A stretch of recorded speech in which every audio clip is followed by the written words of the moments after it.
Just in case if you were living under a rock for any particular reason and you are into gaming content, because obviously if you're watching my channel, you're definitely part of the group that's most into the gaming subculture, then it might not surprise you to know that Xbox has in fact increased the Game Pass price of Ultimate from $19.99 to $29.99 USD per month. And they've also done a bit of rebranding as well. Now, there are multiple segments to this. One is the price increase and the overall internet reaction to that, which has been extremely negative, because if you're going to be paying $30 a month for a subscription service, you better get something good. And the thing is that there's been nothing of value that's really been added to actually make the price worth a damn. Then there's the stuff regarding cloud gaming launching with ads, which is absolutely rubbish to begin with. And then there is of course, GameStop absolutely just making fun of Xbox. And then we've also got the former chair of the FTC, who was like basically campaigning against the merger of Activision Blizzard and Microsoft, and said people were going to suffer, and sure enough, she was right. So what we're going to do is we're going to start off with Game Pass price increase plus GameStop, and then go into the cloud gaming stuff. So GameStop is basically still selling Xbox Game Pass for 20 USD a month, rather for the 20 USD price rather than the 30 USD, because they still have a bunch of unsold cards that they're probably still stocking. So if you do still want to make use of Xbox Game Pass, this will probably be the way to do it, is to go to GameStop, get your hands on as many of those cards as you can, and bugger off immediately afterwards, because there is no way in hell that I can see Xbox decreasing the price of from $30 to $20 per month. Like, there's no way they're decreasing the price increase that they've just done.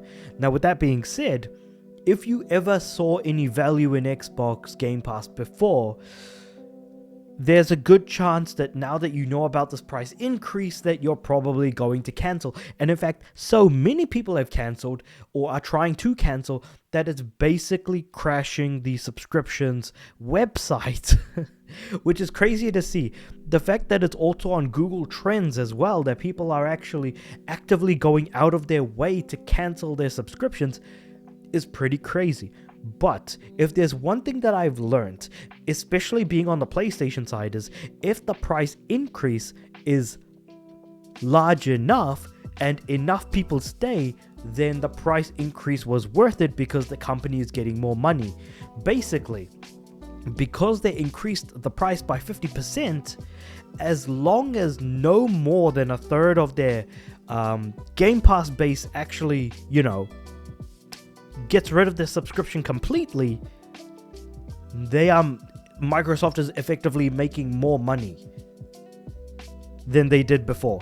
If they lose more than a third of players that are on Game Pass, then they're going to make around the same, if not less than what they were making before the price increase. So they're hoping that not too many people actually cancel their subscriptions. If too many people, like say half of the people who have Game Pass, cancel their subscription, that is going to hurt Xbox significantly. And that is something that I'm very much looking forward to seeing, is how many Game Pass subscriptions did they lose by increasing the price. Because remember, it's not just people who are in the know about gaming news that have Game Pass, it's a lot of normie people as well, because keeping in mind, the people who benefit the most from Game Pass's sort of Netflix of games strategy is people who don't have that many games. And keeping in mind that if you did have Xbox Game Pass for $30 a month, and for a year you'd be paying $360, which is basically around the price of 5 full-priced $70 games right there. Crisp games right there. That being said, though, remember that you're paying for games on a subscription, which means you cannot keep those games. And if you buy games digitally, you're also not able to keep those games. So at that point, you're better off just going to like a mom and pop shop and grabbing physical media instead, which I've always been championing, is that physical media has always been the way to go. And that I've always hated Game Pass as a subscription, because we always knew that the price was going to increase, but to how far they were willing to go, the fact that Xbox was willing to throw away ownership of games when they went straight down the path of DRM with the Xbox One back in the day, and continuing that mantra of like, because the thing is that the Xbox One was actually ahead of its time, and the time that we're living in is basically that of which what Xbox basically wanted. They jumped the gun way too hard, and as a result, they got lambasted for it, but we found our way here regardless. So I feel like more people need to support physical media. More people need to buy physical media. I feel like the convenience of digital is well known and understood, but is the cost of that going to be worth it? Is the cost of convenience really worth it? Who knows? But going on to the GameStop side of things, GameStop is dismissing the Xbox Game Pass price hike and keeping to the old $19.99 monthly rate. And it's worth keeping in mind that actually on the physical cards themselves, they do actually have the price located there. So I think it's probably fair to say, and this is for the ultimate tier, keeping in mind that they renamed Core to be Essential and the standard to be Premium. So now, before they had the tiers of what's it called? Before it was called Core, Standard, and Ultimate. Now they have Essential, Premium, and Ultimate, which is pretty rubbish by all accounts, but hey, it is what it is. So until Game Pass actually, they run out of these Game Pass cards, it's going to be a matter of time before we see anything else. And like it says here in this article by PC Gamer, gamers canceled their Game Pass subscriptions in droves when the price increase was announced earlier this week. The more egregious thing was their new $30 price monthly rate, which, like I said, a $10 increase is basically absurd. And even PC Game Pass going up $4.50 from $11.99 per month to $16.49 per month.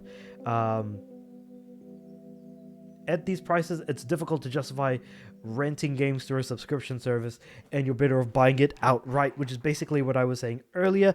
And hell, you could get like indie games at a much cheaper rate as well, to be completely fair. Then you've got stuff like The Outer Worlds 2, which is $70. You're probably better off buying that, given that even if they charged $80 for The Outer Worlds 2, which is, again, another absolutely absurdly stupid thing that they did, is just beyond me on top of it. Like, I knew that Game Pass was always going to be a failure in some sense of the word, but I never knew how.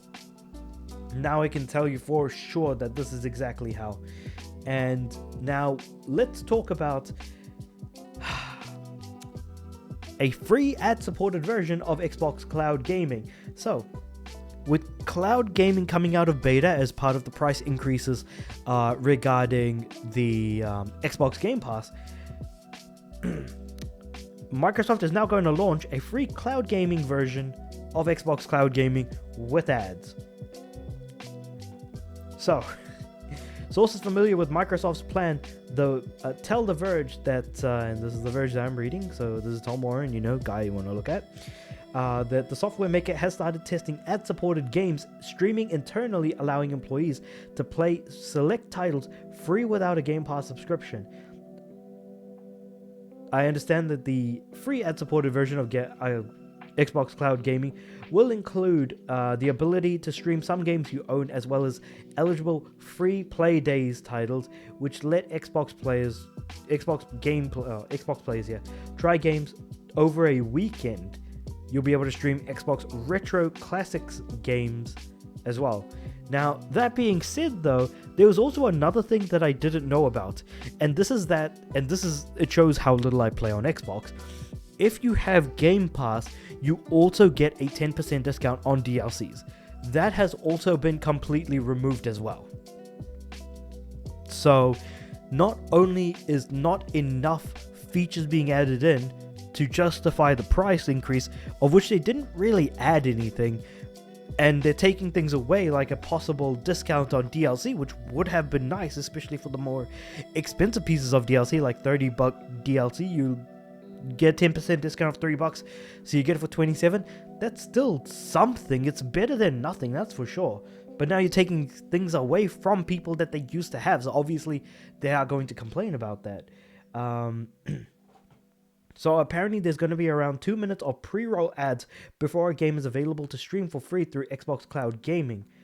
Microsoft is also testing a limit of 1 hour for sessions with up to 5 hours of free a month. These limits may very well change when the service is officially launched. The ad-supported Xbox Cloud Gaming version will be available on PC, Xbox consoles, handheld devices, and via the web. Microsoft is planning to test free streaming through a public beta test soon before launching it fully in the coming months. Yeah, so price increases. Giving people the ability to try things for free, throw ads in their face, limit how much they can do that per month, and force people into the higher tiers is basically what they're doing here. They are trying to force people into the higher tiers to get access to certain things. And people only, maybe say for example, if people have like tons of Xbox games, but they only want the cloud gaming stuff, then in order to play the cloud gaming stuff, they need to get they need to get the highest tier, which is Ultimate. Because the free tier, like them participating on this for free, means they can only play for 1 hour at most, 5 times a month. So that's only 5 hours of game time in a single month. And at the same time, they also need to sit through 2 minutes of pre-roll ads before the game ends up loading for them. Xbox. Look, I want Xbox to be competitive. Unfortunately, this is doing the exact opposite, given that, they're charging their Xbox Series X 2TB Black Edition, Galaxy Black or whatever it's called. That's like $800 USD. $800 USD, for Pete's sake. What the heck is that? Oh boy. So it's coming out of beta this week. 50% price increase on Ultimate subscribers, and also, even though it's a 50% increase in the US, in some countries like Brazil, it's a double price increase, 100% increase for some of those guys. So obviously, regional pricing, be damned, and everything else in between.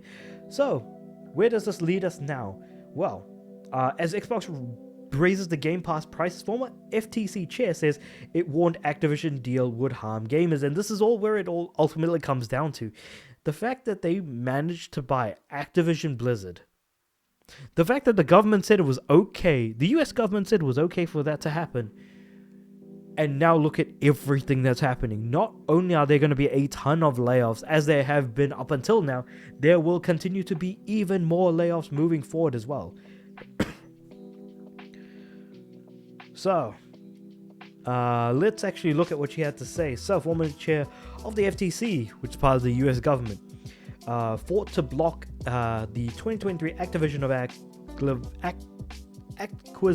Activision Blizzard, has criticized Microsoft's decision to raise Game Pass prices. Of course, 50% increase, as I've talked about. Xbox consoles have also had 2 price increases in the past year. Now, the most expensive version of the Xbox Series X is over 800 USD now, not over 800 USD. Since the completion of the deal, Microsoft has also laid off thousands of staff, including in its gaming business. According to a new Bloomberg report, Game Pass rises come after more than $300 million in sales of Call of Duty on console and PC last year, according to a former employee. Now, it's worth keeping in mind that, remember, Day One Games is stuck on the Ultimate tier, except for Call of Duty for some reason. So you could have the lowest tier and still be able to play Call of Duty, which is nice and all.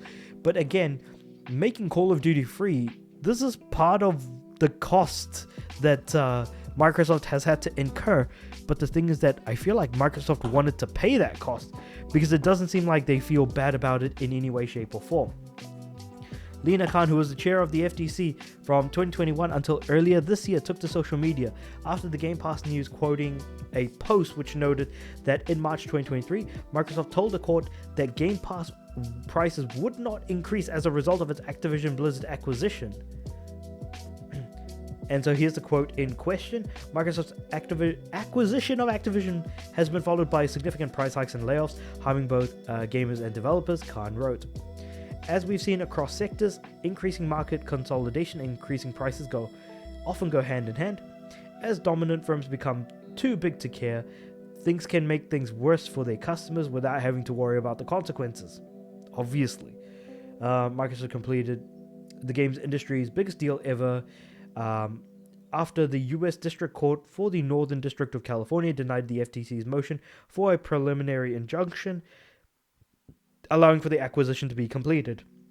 The problem is that this, this injunction should have been put through, but there was also some screw ups from the FTC side as well, so it's worth keeping that in mind. The FTC proceeded with an appeal in December 2023, attempting to overturn the court's decision earlier this year. The appeal was rejected and the commission officially dropped the case entirely because it's not like there's much that you can do. At the time, Microsoft President Brad Smith called the decision a victory for players across the country and for common sense in Washington, D.C. And obviously that has been basically no, that has not been the case. Call of Duty has boosted Microsoft's gaming potential, and of course there have been a ton of layoffs, as mentioned earlier, thousands and thousands of layoffs as a whole. So at this point, if you are a fan of Xbox in any way, shape or form, I feel like you should be very ashamed of yourself that you are backing a company that has done as much damage as it has. The fact that Xbox Game Pass has managed to do as much damage as it has, and the fact that, hey, at least if nothing else, PlayStation seems to be doing things right, quote unquote. I say right because they don't put their games day and date, like first party games, onto their service, on the PlayStation Plus service. We'll get them eventually, but by that point, people who want to play the games have already bought and played the games already. The fact that people on the Xbox side are being groomed is not the word, but being brainwashed into basically renting games over a period of time is basically insane. Buying games a la carte has always been how the whole gaming business has functioned up until now, so why change that? Why make it different? Especially when it's obviously something that people don't seem to understand will or won't work. We've always been questioning, how the heck is Game Pass going to work from a financial basis? How is it going to remain sustainable for a longer period of time? And it's clear that it isn't. Because whether or not what Sarah Bond said back in the day of like, oh, it's successful, or oh yeah, we're making money, whether or not they're successful and letting people go and ruining people's lives, shutting down studios and doing a whole ton of damage because they're incredibly greedy, or they were lying and it's actually not fiscally sustainable, and for that reason they've had to increase the price. So they're either lying or they're just straight up evil. It really depends on where everything falls in the end. And that's a lot of information to take in. This has been a longer video than usual because I kind of waited to make this video to see how things go. And honestly, like with all of the pieces now lining up at this point, it's not good. And it's clear that they're not going to back out. So I'm interested in seeing what's going to happen moving forward. But with all of that being said though, I'm curious to hear what you guys have to say about this in the comments below. Like the video if you liked it, subscribe to the channel. I'm aiming for 500 subs by the end of the year. And with all that being said, I do upload every day, so I'll see you guys tomorrow.